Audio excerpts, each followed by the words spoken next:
Hello guys, how are you? I'm Hardeep Singh. Welcome back to your own YouTube channel. IELTS updates and recent exams. For more updates related to recent IELTS exam writing test topics, listening, reading, practice test, and speaking, you got guesswork. Please, guys, participate in everyday listening and reading practice test to achieve your desired band score in your actual IELTS exam. Please hit the like and subscribe button. Press the bell icon for the upcoming notifications. Don't forget like, subscribe and share my YouTube channel and my Facebook page, IELTS updates and recent exams. Now turn to part 1. You will hear a telephone conversation between an employer from the Wild Dune Spa and Resort and an applicant. First, you have some time to look at questions 1 to 5.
Now we shall begin.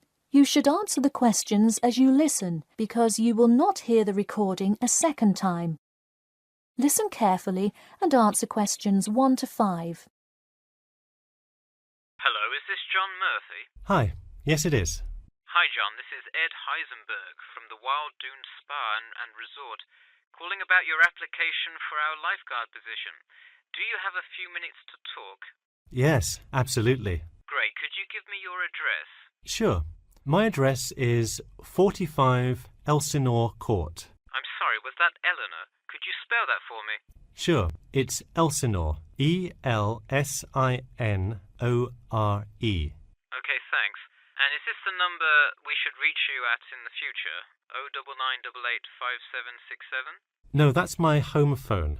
But let me give you my mobile number instead. 077 896 245. Call me on that one. Okay, I'll make a note of that. Could you tell me your availability? Sure, I'm usually available during afternoons or weekends. I'd prefer not to be scheduled on weeknights because I work part-time as a waiter. That shouldn't be a problem, since we don't stay open very late anyway. And do you have any other employment experience? Yes, I've worked at a few other places. I was the baseball coach at Richmond High School last season. I see.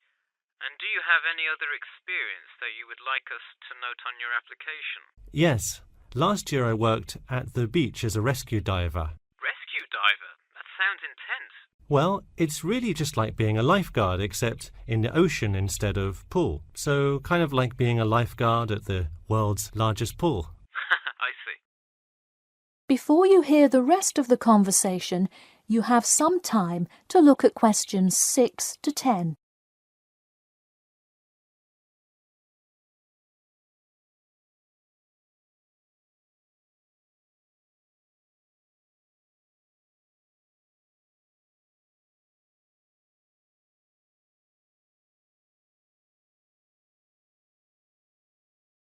Now listen and answer questions 6 to 10. So could you tell me about the relevant skills you have? I'm guessing a lot given your experience. I'm CPR certified and have 2 years of diving experience. Great, it sounds like you are well qualified for this position. When does your CPR certification expire? I think in November, but let me quickly check my CPR card. Actually, it expires in October. Okay, so regardless, you have it through the end of the summer. When is your ideal time to work? Since I work in the restaurant on weeknights, I like weekends best, specifically Saturday mornings. I see. We do already have a lot of staff available on Saturdays, but I do need an early morning shift lifeguard. How early could you work Saturday morning? I can get there by 6 o'clock if need be. You'll be happy to know we open a little later than that, but I'll put you down for Saturday mornings here. Oh, awesome. I can't wait to get started. How about you come in next Saturday, the 12th? That sounds good. Great. We can figure out other shifts for you to work when you come in then. One last thing, just out of curiosity, where did you hear about us? I heard your ad on the radio while I was driving this morning. You know, I think you're the first person who has responded to our radio ads. It's almost always people who have seen us in the newspaper. Yeah, I don't have time to read through the newspaper every morning. I have plenty of time in the car to listen to radio ads. That makes sense. Well, thanks for your time, and we'll look forward to seeing you on the 12th. That is the end of Part 1. You now have 1 minute to check your answers to Part 1.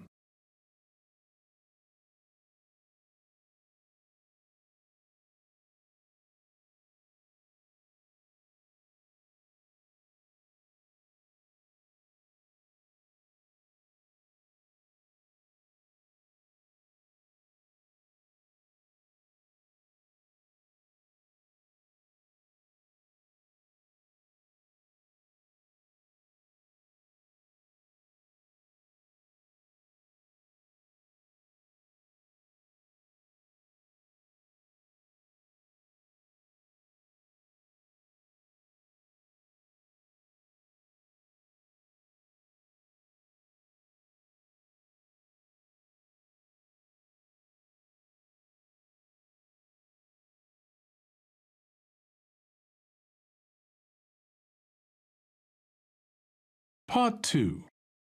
You'll hear part of a free class about safety around campus.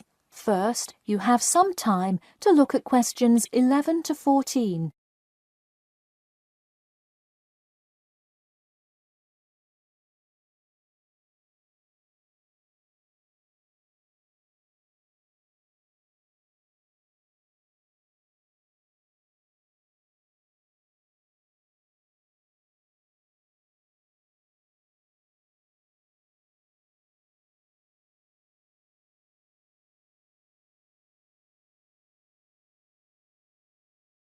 Now, listen carefully and answer questions 11 to 14.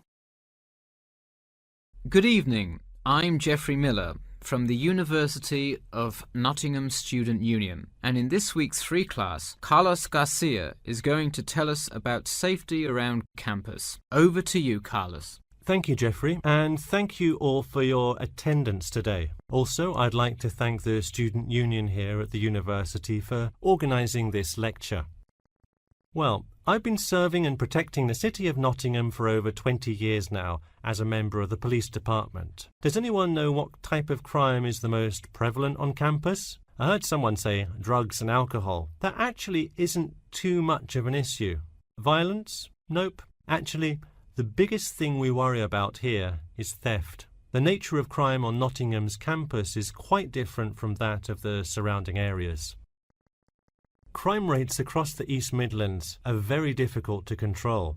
We'd like to see the rate stay the same for this calendar year, but it has been increasing steadily over the past 3 years. On campus, however, I'm happy to say that the overall crime rate has fallen this year.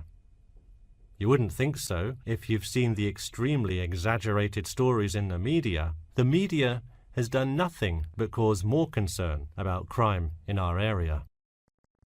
Even the crime shows you see today are a little bit far-fetched, but at least viewers know they're not real events. We'd really like to see more factual news articles out there so the public can have a rational sense of the safety level of our society.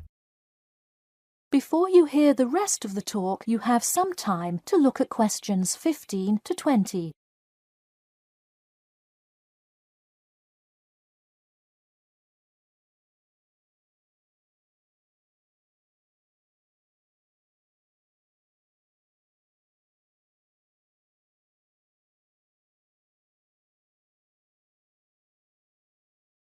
Now listen and answer questions 15 to 20. Okay, let's move on to what to do when you see a crime. Do not get involved if at all possible, and do not draw too much attention to yourself by running away in a conspicuous manner. Though most likely, and hopefully, you will not have to experience this situation, if you are being mugged, please do not try to resist. Instead, be compliant and seek help after the incident. Like I said, though, it is highly unlikely that you will find yourself amidst a crime, but it is important to be prepared should it ever happen. We find that educating students and staff on the correct precautions to take is the best way to increase your safety. Just remember to be smart when you're out late at night and avoid any area or person that looks suspicious. I know it sounds obvious, but I cannot stress this enough. It's also not a bad idea to have your mobile phone with you at all times, but be careful. If you're chatting on your smartphone on your way home, you're a prime target for thieves. I'd like to see a show of hands. How many people have left work or the library after 10 p.m. to go home before? A lot of you, right? If you do have to go home late at night, please don't walk home alone. More often than not, there's someone there that will be walking the same direction as you at some point. Walk home with a friend or co-worker. Even if you must use your phone to call someone that's nearby to walk with you, it's always safer to walk home with someone. So when you're walking home, you may feel more comfortable with some sort of self-defense, such as pepper spray. Now, it's your call whether you want to carry something like this or not. However, I absolutely advise against carrying a knife or any other offensive weapon. All too often, they can be used against you if you're disarmed, putting yourself in more danger. For all those interested, the Recreation Centre offers a free self-defense class to all students every Thursday evening. While obviously an introductory self-defense class may not equip you to fight off villains like a regular superhero, it does come in handy sometimes. After taking a self-defense class, you'll surely be more aware of possible dangers and how to deal with them. So hopefully now you have a more complete understanding of the nature of crimes committed on your campus and how to avoid being a victim. I know most students at the University of Nottingham are not the criminal types, but remember that there is no barrier like a wall or something keeping non-students out. There's no army force securing the borders, and I doubt anyone wants it that way. The campus is generally a safe place, but it's not immune to small crimes once in a while. All right, that's all I have to say for today. Stay safe. That is the end of part 2.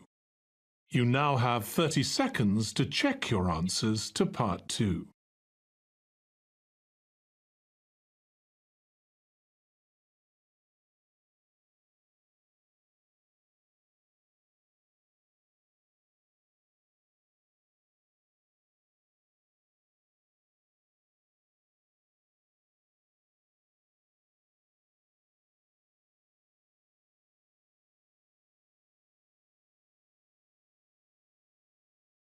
Part 3.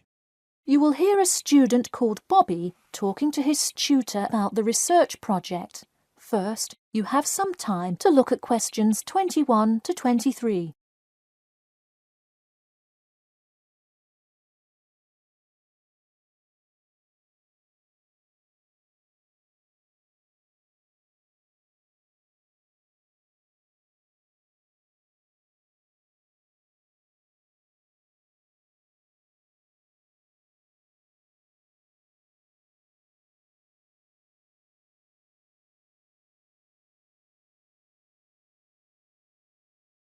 Now, listen carefully and answer questions 21 to 23. Hi, Bobby. Go ahead and sit down. Tell me about your research project. Well, I decided to research football and keys for success on a football team. That sounds great. What are the guidelines for the test? Did the teacher talk to you about it in class? No, everything is on a handout that was passed out. It says that the first draft is due at the end of next week and the second and third are due later on in the month. I don't understand why we have to keep revising and fixing it. Is this assignment really that important? Well, this project is a major requirement for passing 11th grade English and will go on your permanent record. Oh, really? Does that mean it will affect what English level I am placed in next year? Well, not exactly. You need a good grade to move on, but it is your overall grade and teacher recommendation that determines what level of English you are placed in next year. Anyway, tell me about your topic choice. Do you play football? Well, actually, it's because my father loves the sport. He watches it every weekend. Cool. It's a good idea to report on something you're interested in. Before you hear the rest of the talk, you have some time to look at questions 24 to 30.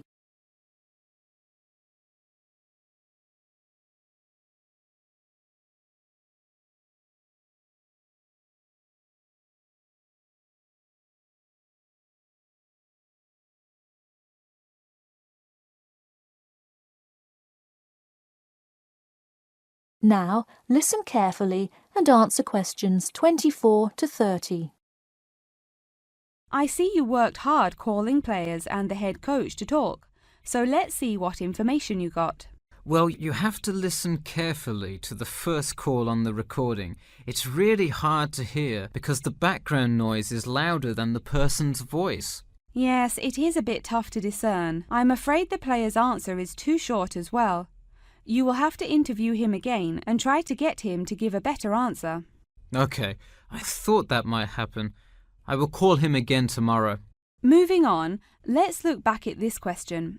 You asked, tell me about a time when you learned a major life lesson through playing football and explain how that has shaped the person and player you have become now and how you hope to pass on that lesson.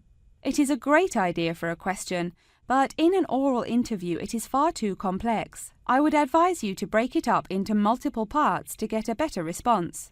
I guess you're right. I wouldn't want to have to provide an answer to a question like that. I will simplify it. I found that when I asked players this question, it took too much time because they were struggling to answer the question completely. In fact, this is the question Joe Billings was answering when the tape ran out. He did tend to ramble on all the questions, didn't he? He sure did. I would recommend that when you go back and interview players again, that you use a more sophisticated recording device. This recording is spotty, which indicates that the equipment wasn't working consistently. Okay, I guess it probably wasn't the best idea to use the sound recorder on my phone. Hey, could you give me some feedback on the content of the report itself? Sure. Let's start by focusing on your topic. While I like that you chose to cover football, it seems inexplicit. The keys for success of a player and team is quite an interesting topic, but what is your thesis? That is to say, what conclusions can you draw from your research? I would suggest coming up with a strong thesis statement and then shaping your report based on that. Is it really too vague? I put a whole lot of facts into it. I list the top 10 goal scorers in football history and later on provide statistics for a few of the most famous coaches and their records as coaches. I think that's great that you included these facts, but I think you focus too much on the facts and not enough on connecting these facts to make your point. Ah, I see. Okay. So it looks like I have quite a bit of work to do before the deadline. That is the end of part 3. You now have 30 seconds to check your answers to part 3.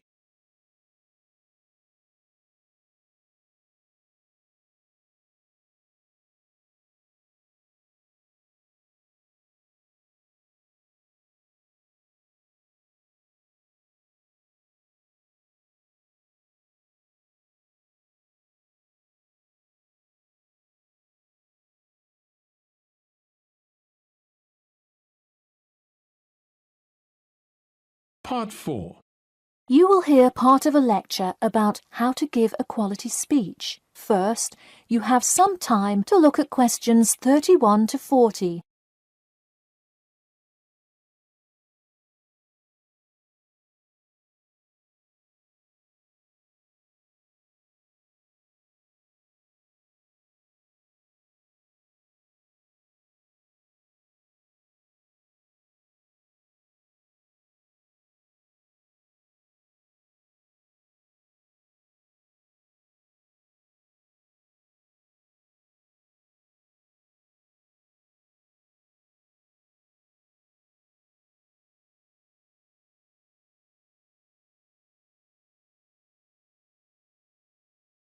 Now listen carefully and answer questions 31 to 40. Good morning. Today I am going to cover the daunting task of giving a quality speech, a thought that makes most of us cringe. In fact, 90% of all people feel nervous about public speaking, about 10% of whom are described as genuinely terrified. Hopefully, when we are finished here today, you all will be in the 10% of the population who do not feel nervous at all.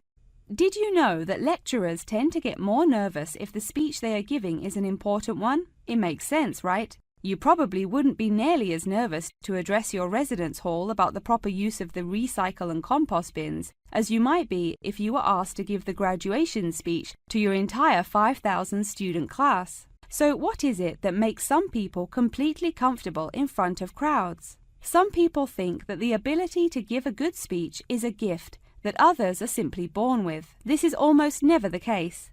Public speaking can be learned with practice.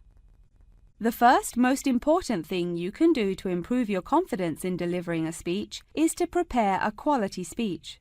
Honestly, while the content of your speech is relatively important, the audience will really only remember the last sentence you say. It is a good idea to structure the rest of your speech to lead up to this last point to really drive your message home. This is a good way to ensure that your speech is well organized.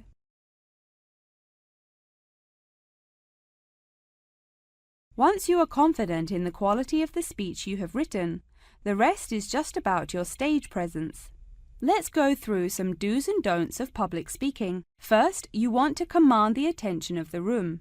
Do not, I repeat, do not proceed with your speech until the audience is paying attention. Even Martin Luther King Jr.'s I Have a Dream speech wouldn't have made any difference in the world without the undivided attention of his audience. To continue with the I Have a Dream example, one of the reasons that MLK was such an effective orator was his ability to speak with passion and engage with his audience. That sort of charisma does not come from reading straight from paper. Don't get me wrong, it is a good idea to write your main ideas down on a note card, sheet of paper or something. But one factor that will consistently lead to a boring, forgettable speech is writing down your entire speech. Do not write your full speech down. If you are constantly reading your paper, you are not making eye contact with your audience, and thus failing to really express the feeling that goes with your ideas. I advise you write 1 or 2 ideas, so if you suddenly draw a blank, you have something to jog your memory. If you've written a good speech that you believe in, those ideas should be sufficient to keep you on track.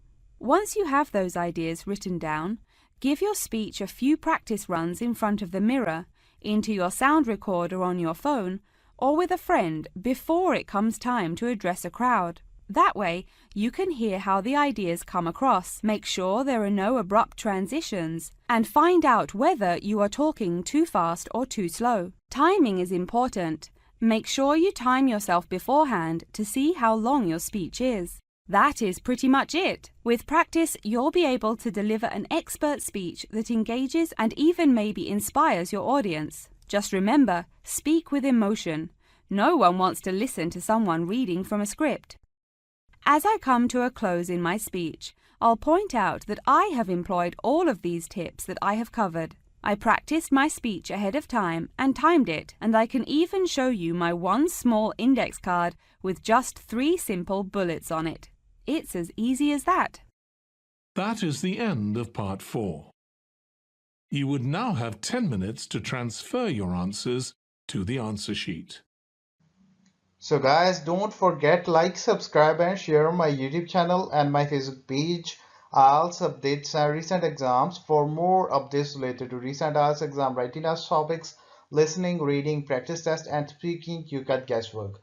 Please guys, participate in everyday new IELTS listening and reading practice tests to achieve your desired band score in your actual IELTS exam. For more IELTS material, visit my official website www.ieltsupdatesandrecentexams.com. The link is given below in the description. If you need PDF files of latest IELTS material, then please join my Telegram channel. So guys, please write your score below the comment section. Again, thanks for listening. God bless you all guys. Stay tuned, stay safe.